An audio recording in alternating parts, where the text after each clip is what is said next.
You're scared to death. You're looking for somebody to tell you what to do. I'm hearing information for the first time, and a lot of it. I'm not even going to pretend it was very difficult for me.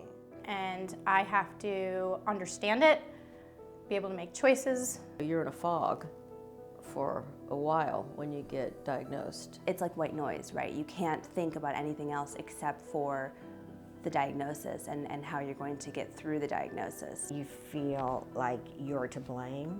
I knew something was, even though she said, I didn't feel it, I don't understand what you're saying, I know something was wrong. You feel like you have this dirty thing inside of you and you just want it out immediately. You feel alienated from other people, particularly at work when you have to continue with your wig and your no breasts and your instant menopause and all of those lovely things. You feel like this is an invading force inside your body. You want to get it out. And then we'll talk about what the options are down the road. I saw at least 10 plastic surgeons. I made appointments and I see them. And my insurance wasn't covering all of them, so I had to pay out of pocket. But for my own good, I needed to do this. I was thinking, do I want to have those implants? But no one ever said don't get them. No, that's like what you do, right? When you need reconstruction, you have implants. Little do you know.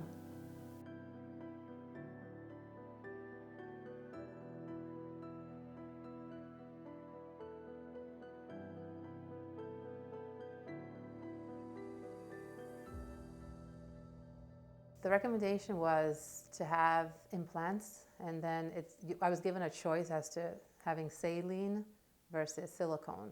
And I thought that the saline was safer. They didn't really have much information about the silicone to provide me.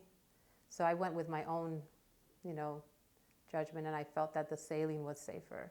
Elizabeth, when she came to me, she had had her reconstruction, I want to say it was like 11 years earlier or so, but it was quite a bit earlier. She had implant reconstruction. I think she was radiated on one side. I had the saline implants, and I had chemotherapy, and then in the fall, I had radiation. Initially, everything felt fine, but as years passed, the left side where I had the radiation started to become very hardened and uncomfortable, and I had another surgery, and we changed both implants. And he said, wow, you had a lot of scar tissue in there. He had no idea. She had very bad cording and capsular contracture, especially on one side. I mean, you could literally see the cord across her breast. She was very open, and she was very, just honest about all of the things that I had gone through and my options. When someone comes to see us, it's really about giving them all of the information that we can so that they can make the best decision for themselves. And sometimes that means no surgery or surgery with somebody else. But that's okay as long as they're comfortable. So I think that our focus is always on making sure the patient feels comfortable and confident with her surgeon, and knowing that we're going to take care of everything else. I didn't feel pressured into anything. She explained the procedure that she would do. She takes the tissue from your belly and she transports it to your breast and creates your flaps from your own tissue. But she didn't just explain that. She also said, you can have another surgery and change the implants and go that route. At first, she was going to undergo flap reconstruction, but then she thought, it's too big of an operation. I have kids. I'm responsible for everyone in my family, which is another big thing. Women are often the caretakers, so they're reluctant to undergo what they perceive as a much bigger operation. And frankly, it is a bigger operation, but they see it as like so much bigger that it's not fair to the people around them. So they opt for what they think is going to be easier on the people around them because they're caretakers. And then I said, well, if I have this surgery done where I'm using my own tissue, maybe I won't have to have another surgery in 10 years. I did deep flat breast reconstruction, and she definitely felt better afterward, which it's no surprise when you take a foreign body out from underneath a muscle where it was never meant to be, and you replace it with natural tissue where the breast used to be, They usually do look better, but aside from that, what everybody says is, this is like before my mastectomy. It looked fine, but it felt like my skin again. It felt like me. It felt soft. I was diagnosed with breast cancer, and I went through the route of talking to doctors, and the only thing I could get were implants at the time. So I went ahead and had a double mastectomy, had implants put in, and for 7 years I was in so much pain, and my whole posture started to change. Like, I was bent forward and my neck was thrust like this, and then I started getting shooting pains down my arms. And I kept going back to my original doctor, explaining what was going on, and he said to me that it's the luck of the draw, Kate. He said, you know, some women, you know, have issues with implants, and some women don't. And these are the cards that you drew, and you got to live with it. The most common reasons for implant problems are capsular contracture, which is basically scar tissue that forms around the implant, infection, because the implant does not have a blood supply, and rupture. So capsular contracture, the implant is a foreign body, so the body tries to protect itself from the foreign body by walling itself off with a capsule. Every single implant that goes in will have a capsule. It can range from something that is soft and you cannot feel it, it's just kind of filmy, you don't even notice it, to something that becomes hard and painful and even calcified over time, literally hard as a rock, and it can be very, very uncomfortable for people. Basically what had happened was the scar tissue had just, I forget the name of it, encapsulated, but they just had like cemented onto my chest. And it was affecting everything, the muscles, the tissues, the nerves. There's another type of reconstruction, and that's using your own tissue, natural tissue breast reconstruction. It's a bigger operation. You have scars at the donor site. It's just a bigger, more complex operation, but you use your own tissue to create breasts that are soft and warm and natural. She immediately recognized what was going on, said that she'd actually seen a patient the week before who'd had the same doctor as me, and said that she could take my own tissue and build breasts for me. And I couldn't believe it. I said, what about, you know, with implants, I don't know if a lot of people know this, but they're not the same temperature as your body. And that was one thing that really bothered me about them. And so she said, oh, you know, it'll be your own tissue. It'll be the same temperature as the rest of your body. I'll also do a nerve graft so that you'll get sensation back in your breasts. I also will build nipples for you because I did not have a nipple sparing. And at the same time, you get the benefit of having a thigh lift. I was like, okay, we're in. When I saw Dr. Chen, I was very adamant that I wanted implants. It was just something she was familiar with, and that's what she wanted.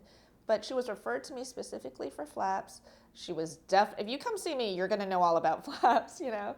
And she definitely heard everything I had to say about implants, and she still wanted implants. She said that there was a high risk of infection, and that you know, it was not, you did not have your own blood flow any longer in your breasts, and that it works out great for some people, and some people it doesn't. Since I did not have radiation, I was still relatively young. You know, I was at a good position to do so, but she did inform me about that. I wouldn't say it fully registered because I thought, well, that, you know, that's like all the warnings that you hear on pill bottles or things like that. But I didn't really consider that what would happen would happen. She did fine with the implants for years, poo-pooed people who had problems with implants, and then she ended up with a problem with an implant. Because I went into a hot tub, despite Dr. Chen telling me you need another 6 months before you can go into a hot tub. And I went to my parents' hot tub, which I thought wasn't like I went to a public one, but I got cellulitis and an infection. I thought, oh, I just have a little bit of a cold. And then all of a sudden this thing erupted, and it necessitated basically emergency surgery. I was in the ICU for about 10 days, and it was a very bad infection. So if I had not been pushed to go to the doctor, I probably would not be here. We were going to try again with implants, because she was someone who I thought never in a million years is she ever going to want flaps, because she was given that option and she's reminded of it every time she sees her breast surgeon, and she's proud of her implants. After the implants came out, being without anything was very thought-provoking. And I actually felt better physically without them. Mentally, not at all. But physically I went, oh, well, when I exercise and do things, I don't have these implants, and everything felt a little bit better. And I think that's what kind of started me thinking, maybe there's another way that offers more comfort. She said, what was that other option you guys were talking to me again, that flap thing? And I was like, oh, I was so surprised that she brought it up. And she asked me, well, all I want to know is it going to look as good as my implants? And I said to her, oh, there are a lot of things to worry about with flaps, but appearance is not one of them. The best implant and the best flaps, they're just not in the same league. Going back and doing the deep flap there was a lot of difficulty. I had to go and have my veins mapped and all kinds of CAT scans and things like that brought me to tears. It's not easy. It's easier to get implants, but my breasts were great. They were warm, they looked great, they looked natural. I mean, you would really have to look hard to even know that I had any surgery at all. They move, when I move. They're part of my body, and it feels great. I was really looking for a way to use natural tissue. I had somehow heard about it in this whole process and fog of being diagnosed with breast cancer. I just never really considered ever having implants outside of breast cancer, and I just felt that that was the way that I wanted to go, but I wasn't able to do that simply because several doctors had diagnosed me and said that I didn't have enough body fat to do that. If a thin woman comes to me and asks for breast reconstruction, I tell her the same thing that I tell every other human being that comes in for breast reconstruction, that there are two options. And often I will hear people say, I've been told I don't have enough tissue to undergo natural tissue breast reconstruction. My only option is implants. And I have yet to meet somebody whose only option was implants. I am known for doing natural tissue breast reconstruction on thin women. Once I realized that there was an alternative, that Dr. Chen could find the fat, there was no question in my mind, a little question in my mind, because I had a whole other team ready to go. And that I really loved my surgeon. And I had a whole nother team ready to go, but this was really a last minute kind of thing. And I just didn't feel comfortable, and so I had to, make some difficult decisions. The gold standard is certainly going to be natural tissue breast reconstruction. It's going to give you the most natural result. You're going to have soft, warm breasts. They're going to last forever. It's going to feel the best. It's going to look the best. It is a bigger operation. So you can't force someone who wants breast reconstruction to undergo an operation they're just not prepared to have. When I had my original mastectomy, one of the options that was offered to me was, I forget what it was called, another type of flap surgery, where they took the muscle, trap flap, right, and they moved the muscle from the abdomen up to the breast or from the back around to the breast, and that just sounded barbaric to me. If you saw a breast specimen on the operating room table, it would look like skin and fat. And so if you replace skin and fat with skin and fat, then you're going to have something that is most breast-like. So it's not skin, fat, and muscle. And the muscle that you use and sacrifice to reconstruct the breast atrophies and is just gone.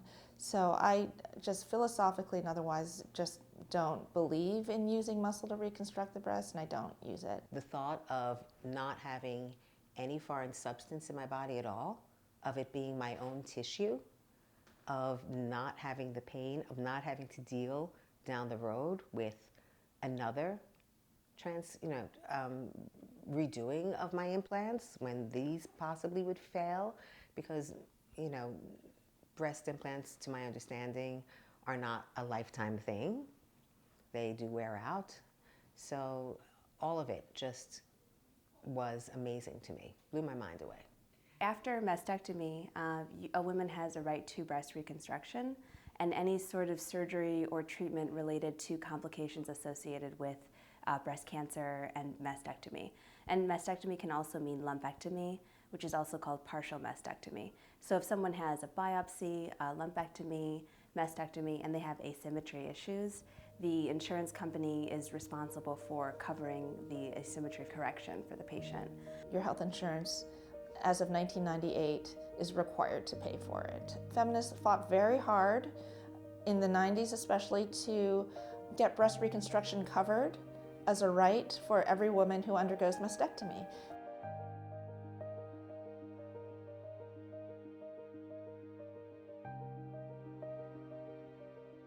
That doesn't mean you have to have it, but it should be covered, and it shouldn't be considered a cosmetic operation that is frivolous and all of that. It's my body. This is my self-image. When I look in the mirror, I still want to feel like a beautiful woman. I still want to feel like I have my body. And every woman is entitled to that without being made to feel like, oh, this is a frivolous decision or it's just cosmetic. It's not just cosmetic. I just knew that I had to find a woman to help me through this, and to relieve me of those awful feelings of being a monster. So we have a group called Bosom Buddies, and it's basically patients supporting patients, whether it's what they're going through, tips on how to get through surgery, all of that sort of thing. All her past patients get together and we talk to one another and we celebrate our bodies, and if there's a new patient coming in and they need someone to talk to. In fact, just last week I was on the phone with a new patient and I was telling her all the little things to do and not to do, because I was sort of a bad patient when it came to recovery. There's a day in October called Breast Reconstruction Awareness Day, Bra Day, just to raise awareness about breast reconstruction. In the United States, 70% of people who undergo mastectomy are either not offered or they don't get breast reconstruction. I think that's fine when they don't want it, but sometimes it's just not offered to them. Bra Day USA is a nonprofit organization through the American Society of Plastic Surgery. And the idea is to bring focus to breast reconstruction awareness and all of the options and a woman's right to choose her own reconstruction journey. And we fully support that. So last year, and we hope every year from now on, we're going to host a Bra Day, bra decorating fundraiser in the office. I had always thought it would be so fun to have a decorate a bra type of event. This year, we ordered all these bras and all these fun things that you could decorate bras with, where people could come and decorate a bra, enter it in the contest, or they could take it home with them, or both. I want a woman to feel comfortable in her skin. I want her to feel like her true self she's inhabiting who she is, not what I want her to be or what you might think is what she should be, but what is appropriate for her. And sometimes people will come to me and say, so what should I do? I trust your judgment. And my response to that is, I need you to look inside your heart and your soul and yourself and figure out who you are and what is right for you. You need someone to sit down with you and say, this is what your options are, and really tell you not just what the surgeon sitting in front of you can do, but perhaps what someone else can do. I think it's important to give people all of the information so they can make the best decision for their body. Do your research. It's your body. Know what your choices are. Don't take no for an answer, and don't settle. If you don't have the information to go by, how are you going to choose something that you feel satisfied with, even no matter how uncomfortable it is? I so understand women being in that position of being diagnosed with cancer and just trusting what the doctor's telling them, because you don't know what else to do. You're scared to death. Interview doctors. Don't just take because he's a plastic surgeon and he did the implants for someone and they are perfect with it, or good with it, or happy with it. It doesn't mean that it's going to work the same way for you. Even being a nurse, right? You're thinking, well, you should know everything. You should know everything that's out there. No, you don't know, even as a healthcare professional. I think it's important for women to try to educate themselves when they're not dealing with the diagnosis. You know, hopefully they'll never have to use that information, but have it in your hip pocket, just so that, just in case either you or a loved one is dealing with the situation, where you have something to guide you, that you already sort of remember up here, oh, I remember reading about that, let me ask a question about that. You have to have a sense of yourself and to know your own voice. And I had, from the very beginning, I had a voice and a sense of confidence about being healthy.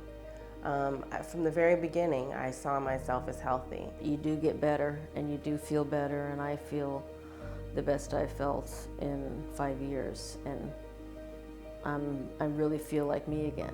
And 5 years is it's a long time, but it's not the end of the world. It's, I've still had a lot of good living in between.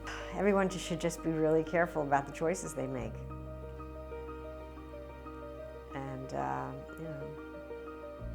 treat your body as a shrine, because it's the only one you have.